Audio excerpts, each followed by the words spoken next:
Operación Furia Épica. Así fue el ataque que terminó con la muerte del líder supremo de Irán, el ayatolá Ali Jamenei. El ataque fue ordenado por Donald Trump y comenzó a la 1:15 hora del este. Estados Unidos y sus aliados tenían el objetivo de desmantelar el aparato de seguridad del régimen iraní, dando prioridad a los lugares que representaban una amenaza inminente. Desde el Comando Central norteamericano detallaron que las primeras horas de la operación incluyeron municiones de precisión lanzadas desde el aire, tierra y mar. Pero no fue solo eso. Fue la primera vez que la Fuerza Operativa Scorpion Strike empleó en combate drones de ataque de bajo costo y de un solo uso. Entre los objetivos se encontraban las instalaciones de mando y control del Cuerpo de la Guardia Revolucionaria Islámica, las capacidades de defensa aérea iraníes, las bases de lanzamiento de misiles y drones y los aeródromos militares. Esta operación se enmarca en lo que la Casa Blanca clasificó como la mayor concentración regional de poderío militar estadounidense en una generación, que terminó también con una defensa exitosa a los cientos de ataques con misiles y drones iraníes. No hubo bajas en las Fuerzas Armadas estadounidenses y los daños a instalaciones norteamericanas fueron mínimos y no afectaron las operaciones. Israel, por su parte, utilizó unos 200 aviones de combate para atacar el arsenal de misiles iraní y sus sistemas de defensa del régimen en el oeste y el centro del país. Las fuerzas de defensa de Israel alcanzaron a más de 500 objetivos iraníes y definieron a la operación como el mayor ataque en la historia de la Fuerza Aérea Israelí. Fue el primer ministro Benjamin Netanyahu quien aseguró que Israel había atacado el lugar donde el ayatolá Jamenei se encontraba y que habían matado a varios líderes importantes del programa nuclear iraní. Horas después, la televisión del país persa confirmó la muerte de Ali Jamenei. Tenía 86 años y dirigía a Irán desde 1989. Jamenei nació en una familia pobre del país. Su activismo político contra el zar Reza Pahlavi, apoyado por Estados Unidos, le valió pasar gran parte de los años 1960 y 1970 en prisión.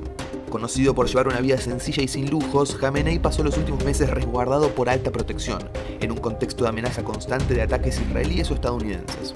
Sus apariciones públicas, relativamente poco frecuentes, nunca se anunciaban con anticipación ni se retransmitían en directo. Nunca salió del país desde que asumió el poder. Su último viaje conocido al extranjero se remonta a 1989 cuando era presidente para una visita oficial a Corea del Norte. Como líder supremo de Irán aplastó brutalmente una serie de protestas, como la movilización estudiantil de 1999, las manifestaciones masivas desencadenadas en 2009 y una ola de movilizaciones en 2019. También sofocó duramente el movimiento Mujer, Vida, Libertad y la ola de protestas de 2022 y 2023 que se desencadenaron por la muerte bajo custodia de Mahsa Amini, detenida por supuestamente infringir el estricto código de vestimenta impuesto a las mujeres. Tras la muerte de su líder supremo, la Guardia Revolucionaria iraní prometió que se vengará. Hasta ahora, sus ataques fueron contra Emiratos Árabes Unidos, Qatar, Bahrein y Kuwait, entre otros aliados de Estados Unidos, donde la potencia occidental tiene bases militares. De acuerdo a lo informado, atacaron un total de 27 bases militares norteamericanas. Y Trump, por su parte, aseguró que Estados Unidos va a atacar al país persa con una fuerza nunca antes vista si toma represalias por los ataques estadounidenses. El Medio Oriente vuelve a ser tema de conversación. La escalada militar entre Israel, Estados Unidos e Irán, un conflicto que sacude al Medio Oriente y reconfigura la paz mundial. ¿Es solo una crisis geopolítica más o es una señal profética de los últimos días? En los próximos minutos responderemos las siguientes preguntas. 1. ¿Qué hechos recientes explican la guerra actual entre Israel, Estados Unidos e Irán? ¿Qué impacto tiene este conflicto en la geopolítica y la economía mundial? 3. ¿Cómo se relaciona todo esto con las profecías bíblicas sobre Persia y Gog y Magog? 4. ¿Qué enseñan las escrituras y los líderes de la Iglesia de Jesucristo de los Santos de los Últimos Días sobre las guerras de los últimos días? 5. ¿Cómo respondemos espiritualmente como santos de los últimos días ante los sucesos? Te invito a escuchar con mente abierta y corazón sereno. Mezclaremos hechos actuales, historias, escrituras y enseñanzas de los profetas de los últimos días que están frente a nuestros ojos.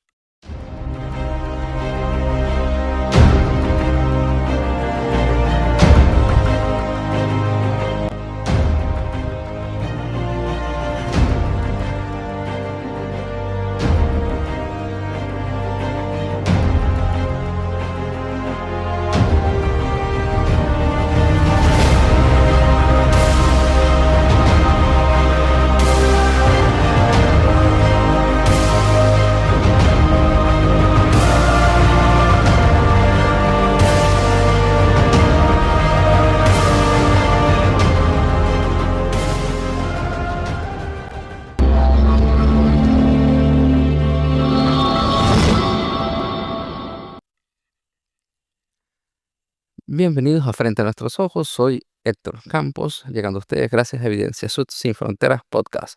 Si no te has suscrito, suscríbete y ve la cantidad de material que tenemos en Frente a Nuestros Ojos hablando específicamente de este tema. También tenemos varios videos y tenemos otros muy interesantes, porque Frente a Nuestros Ojos analizamos las escrituras antiguas, así como modernas, y vemos el panorama mundial y cómo se están cumpliendo frente a nuestros ojos. Pero bueno, para entender lo que está ocurriendo en el Medio Oriente, miremos brevemente al pasado cercano. Irán, la antigua Persia, que en tiempo antiguo, con el rey Ciro, ayudó a los judíos a volver a su tierra y reconstruir su pueblo.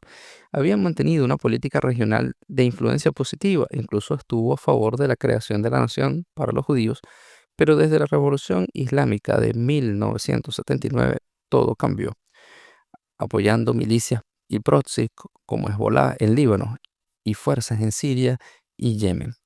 Los ayatolá se hicieron del gobierno islámico desde 1979 y convirtieron a Irán en una nación teocrática que ha estado en pugna contra Israel. Las tensiones se volvieron específicamente peligrosas por el programa nuclear iraní y las operaciones encubiertas entre naciones. En junio de 2025 hubo ataques a instalaciones nucleares iraníes, donde el Estado de Israel pidió apoyo a los Estados Unidos para acabar o minimizar el avance de Irán en la construcción de un arma nuclear.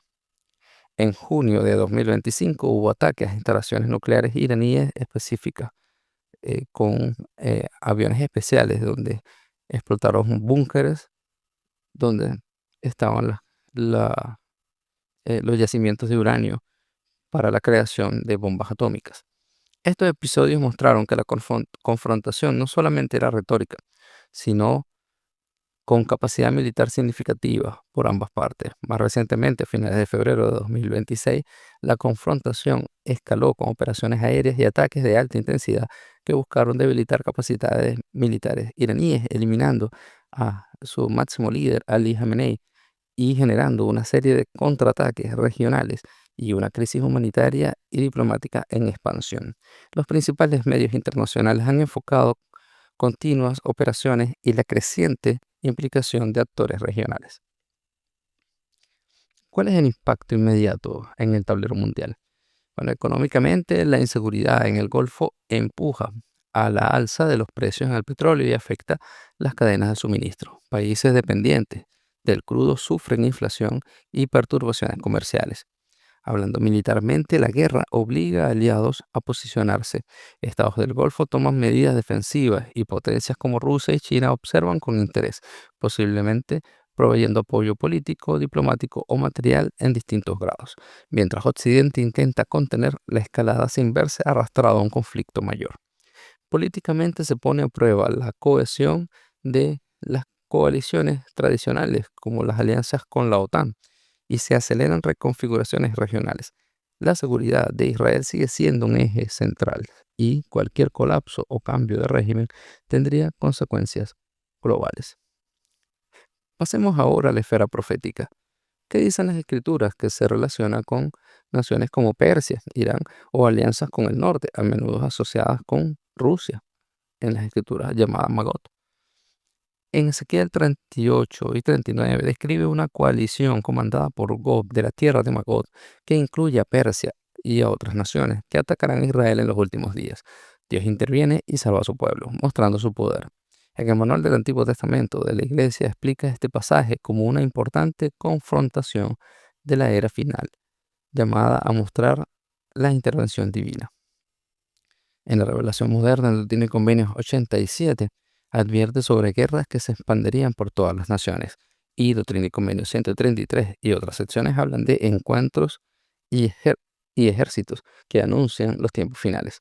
Estas escrituras han sido usadas por profetas en los manuales, citados en manuales de la Iglesia, para enseñar que las guerras son un signo de los tiempos. ¿Significa esto que cada guerra moderna es un Gog y Magog? Pues no necesariamente. Las escrituras describen patrones, conflictos, agresiones contra contra el pueblo de Israel, pueblo judío, y luego una intervención del Señor para vindicar a su pueblo. Los estudios oficiales Sud aconsejan cautela en identificaciones directas, pero reconocen que referencias a Persia y a naciones del norte son relevantes para interpretar los eventos actuales. ¿Y qué nos han dicho los profetas modernos? Recordamos lo que el presidente Russell M. Nelson ha enfatizado sobre el recogimiento de Israel en los últimos días. Él ha dicho que el recogimiento de Israel es la obra más importante de nuestra época y que la restauración trae responsabilidades que nos incluyen a todos. Enseña que las señales de los tiempos deben motivarnos a buscar la salvación personal y ayudar en la obra misional para que recojamos a Israel. En los manuales y artículos de la iglesia, en seminarios e institutos, se usan mucho los relatos del Antiguo Testamento y del Libro de Mormón para enseñar cómo comportarse ante las guerras, ser justos, prepararnos espiritualmente en el hogar y apoyar a la obra del Señor mediante la caridad y por medio de la predicación. Los profetas no llaman a buscar conflicto, al contrario, llaman a la preparación espiritual, al servicio y a la fidelidad. En tiempos turbulentos, los líderes nos invitan a fortalecer nuestras convicciones, a servir a los más necesitados y a sostener a los que gobiernan con rectitud. ¿Es la guerra actual, la de Israel y Estados Unidos versus Irán, el cumplimiento literal de Ezequiel 38 y 39? La respuesta más prudente puede ser que es prematuro identificar un solo evento como el cumplimiento final. Sin embargo, hay varios elementos que coinciden con el patrón profético. Persiste la hostilidad contra Israel por parte de potencias o proxies. Nacen coaliciones regionales y globales que podrían asemejarse a las naciones profetizadas como agrupaciones hostiles. La intensidad y el alcance de las operaciones evidencian la posibilidad de una escalada que las escrituras predicen como guerras y rumores de guerras antes de la venida de Cristo. Estos sucesos pueden ser parte de una serie de acontecimientos que en su conjunto marcarán el cumplimiento progresivo de estas profecías. Por eso la guía del Espíritu es tan importante ahora. Y debemos insistir en aprender lecciones espirituales en este momento, no buscar simplemente los titulares sensacionalistas de los periódicos. Las escrituras y los líderes de la iglesia nos ofrecen algunos pasos claros. Primero, no ceder al miedo. Cristo dijo, no os turbéis ante rumores de guerra, y la fe y la preparación espiritual serían la respuesta principal. Servir y socorrer. Segundo, las crisis humanas demandan compasión, ofrecer ayuda prácticas, oraciones y recursos cuando sea posible. 3. Participar en la obra del Señor. El recogimiento de Israel y la obra del templo son la preparación más potente que podemos hacer como discípulos. Cada conversión y cada familia sellada es una respuesta profética a el recoger Israel en ambos lados del velo. Orar por los líderes y por la paz. Apoyar a quienes toman decisiones. Orar por sabiduría para los gobernantes y por la protección de los inocentes. La guerra actual entre Israel, Estados Unidos e Irán nos afecta a todos, geopolítica, económica y de esperanza humana. Desde la perspectiva santo de los últimos días, estos acontecimientos son parte de un panorama mayor que incluye señales y cumplimiento progresivo de las escrituras. Pero más importante que etiquetar un evento como el cumplimiento es cómo respondemos, con fe, con servicio, con preparación espiritual y